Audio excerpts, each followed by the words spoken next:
안녕하세요, 위순입니다. 2024년 미식도 더욱 건강해지시고 부자 되세요. 오늘은 위점막 회복에 좋은 연근으로 주 4일 도시락 만드는 영상을 가져왔어요. 피도시락 꿀팁 2 소개합니다. 위점막 회복에 좋은 연근의 뮤신. 맛있고 저렴하게 섭취하는 방법 4가지 영상으로 알려드릴게요. 연근의 효능 소개합니다. 독특한 점액 성분인 뮤신이 들어있어 위의 점막을 보호해주고 식이섬유가 풍부해 소화를 돕고 변비를 예방해준답니다. 이번 주 위순이가 장본 재료는 3,644원이 들었습니다. 1인 한 끼당 3,000원 정도 들었네요. 주중 도시락 쌀 때 편히 연근을 사용하기 위해 일요일 저녁에 연근을 손질해 주었어요. 연근 겉의 흙을 야채 전용 소세미로 흐르는 물에 닦아준 후 필러로 껍질을 제거해 주었어요. 1cm 이하로 연근을 썰어 주었고요. 끓는 물에 소금, 식초 1티스푼을 넣고 2분 정도 데쳐주고요. 물기를 제거 후에 저는 통에 냉장 보관해 주었어요. 제가 자주 가는 야채 가게에 청경채가 너무 싱싱해서 양배추랑 함께 곁들여 덮밥을 먹으면 참 좋겠다는 생각이 들었어요. 그리고 연근을 더욱 고소하게 튀겨 먹고 싶어서 전에 만들어 놓은 쌀빵가루에 묻혀서 돈가스처럼 튀기기로 했어요. 세척한 청경채를 칼로 반으로 썬 후에 이파리를 하나하나 분리해줘요. 다듬은 청경채를 끓는 물에 1분 정도 살짝 데쳐줬어요.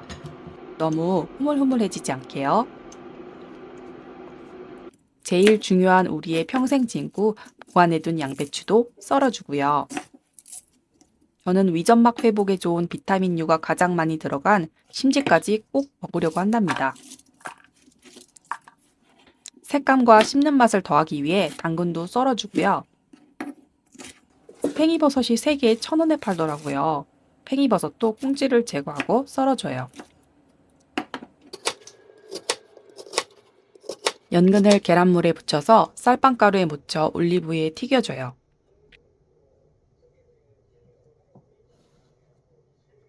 노릇노릇한 모습이 너무 맛있어 보였답니다.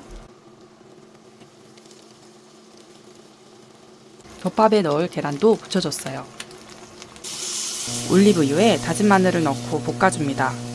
당근과 청경채, 팽이버섯, 양배추를 차례대로 넣고 볶아주세요. 마지막에 굴소스 3티스푼 넣고 뚜껑을 덮고 익혀줍니다. 흰쌀밥에 청경채 야채 볶음을 위해 골고루 넣어주고요. 연근가스도 가지런히 넣어주고 케첩도 넣어주고 통깨와 파슬리로 마무리해줬습니다. 위두리와 연근가스를 요리 후에 바로 먹어봤는데 쌀빵가루 때문인지 너무 고소하고 케첩에 찍어 먹으니 엄청 바삭하고 고소한 게 미니 돈가스 맛이 났어요. 회사에서 전자레인지에 데펴 먹었는데 야채의 감칠맛도 좋고 특히 속도 편안한 게 몸이 가벼운 식사였답니다. 여러분도 꼭 한번 드셔보세요. 연근칩용으로 만들기 위해 생연근을 얇게 썰어주세요. 에어프라이어에 종이 호일 두르고 연근을 걸고 소금을 뿌려줘요. 15분 정도 180도에서 구워주세요.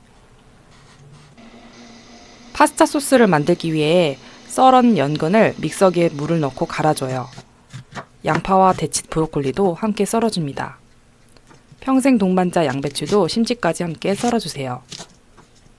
심지에는 위점막 회복에 좋은 비타민 U가 정말 많은데요. 그래서 저는 많이 먹으려고 노력한답니다. 팬에 올리브 오일을 두르고 다진 마늘을 볶다가 양파와 양배추, 브로콜리를 차례로 볶아줘요.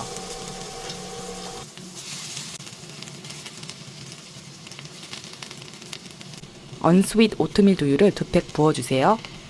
좀 전에 갈아둔 연근을 함께 넣어줘요.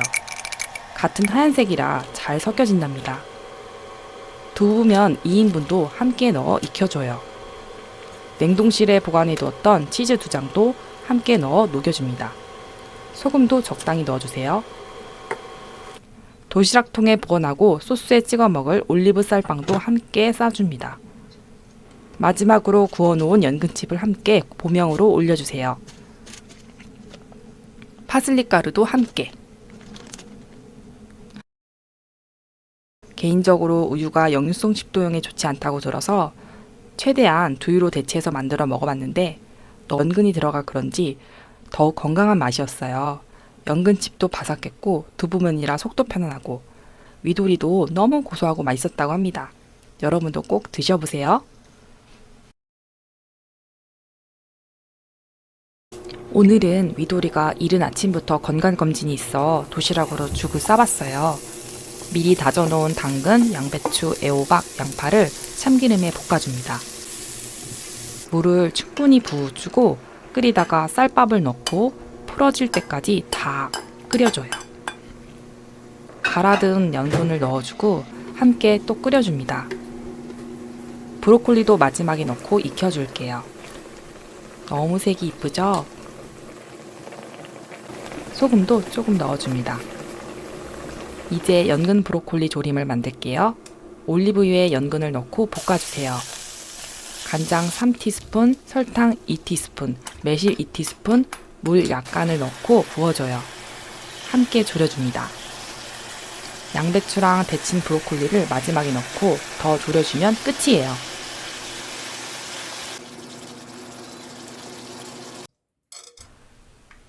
도시락통에 예쁘게 담아줄게요.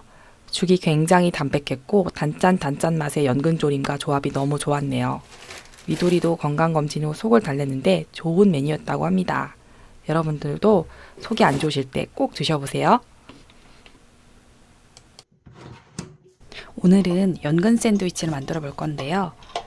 미리 전날 다져놓은 양배추, 당근, 양파를 큰 보울에 넣어주고 삶은 계란과 감자를 함께 넣어줘요. 소금, 식초물에 데쳐놓아 손질해둔 연근을 채 썰고 함께 넣어줘요. 마요네즈 4티, 올리고당 1티, 소금 1티스푼 넣고 손으로 으깨 버무려줘요. 이번엔 마늘 버터 볶음밥을 만들어 볼게요. 올리브유에 다진 마늘을 많이 넣고요. 양배추, 당근, 양파를 함께 볶다가 버터를 넣고 볶아줍니다. 밥을 넣고 함께 볶고 소금으로 간을 해줘요. 이제 샐러드 소스를 만들어요. 그릭 요거트에 올리고당을 넣어 단맛을 올려주고 검은 깨를 밀대로 으깨준 후 같이 섞어줍니다. 보울에 데친 연근과 브로콜리, 양배추를 요거트와 넣고 버무려줘요. 올리브 쌀 식빵에 속을 넣고 빵을 잘라주고 볶음밥도 넣고 샐러드도 넣어줍니다. 한 끼 식사로 너무 든든하고 자극적이지 않아서 좋았어요. 흑임자가루 향이 진한 게 너무 고소한 샐러드 맛이었고 마늘 볶음밥도 향이 너무 좋았고 감칠맛도 좋았습니다. 한 주 동안 연근을 활용한 점심 도시락 봐주셔서 너무 감사드리고 다음에도 위 건강에 좋은 식재료로 도시락 싸는 영상으로 찾아뵐게요. 항상 위해피 하세요.